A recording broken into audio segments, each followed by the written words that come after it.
Olá, meus amigos. Vamos falar hoje a respeito de uma profunda alteração ocasionada no rito do júri pelo pacote anticrime.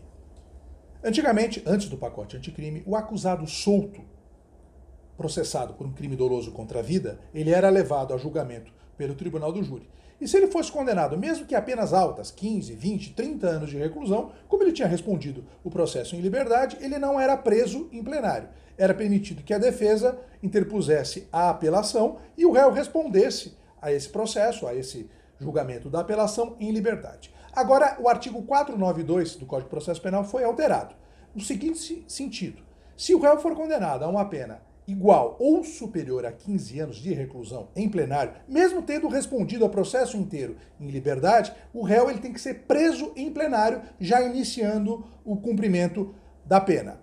Mas essa é a regra nova. Mas há duas exceções. Se o juiz-presidente do júri, verificar que há uma questão substancial, ou seja, que é possível que seja reconhecida uma nulidade pelo julgamento do plenário do júri, ou então que os jurados tenham decidido condenar o réu contra a prova dos autos, é possível que o próprio juiz-presidente conceda o efeito suspensivo à apelação da defesa, impedindo assim que o réu inicie naquele instante o cumprimento da pena. A segunda exceção é se o juiz determinar a prisão imediata do réu em plenário, a defesa pode recorrer ao tribunal e requerer ao relator, ao desembargador relator, que conceda o efeito suspensivo à apelação. São essas duas exceções. Mas a regra é que o réu respondeu solto ao processo, mas ele é condenado em plenário a uma pena igual ou superior a 15 anos, ele tem que imediatamente iniciar o cumprimento da pena. Vai se discutir, essa regra nova do 492 do Código de Processo Penal, ela é constitucional ou é inconstitucional?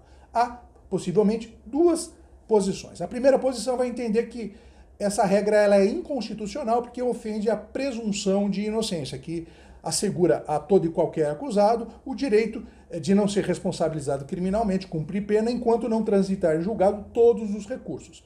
E como essa regra impõe ao acusado o início do cumprimento da pena unicamente por uma decisão de primeira instância, que é a decisão do Tribunal do Júri Condenatório, esse 492 ofenderia a presunção de inocência e seria uma norma, portanto, inconstitucional. Segunda posição, entende-se que não há ofensa à Constituição, porque na própria Constituição está assegurada a soberania dos vereditos, ou seja, a decisão popular, como regra, ela tem que valer, só excepcionalmente o tribunal pode invalidar essa decisão.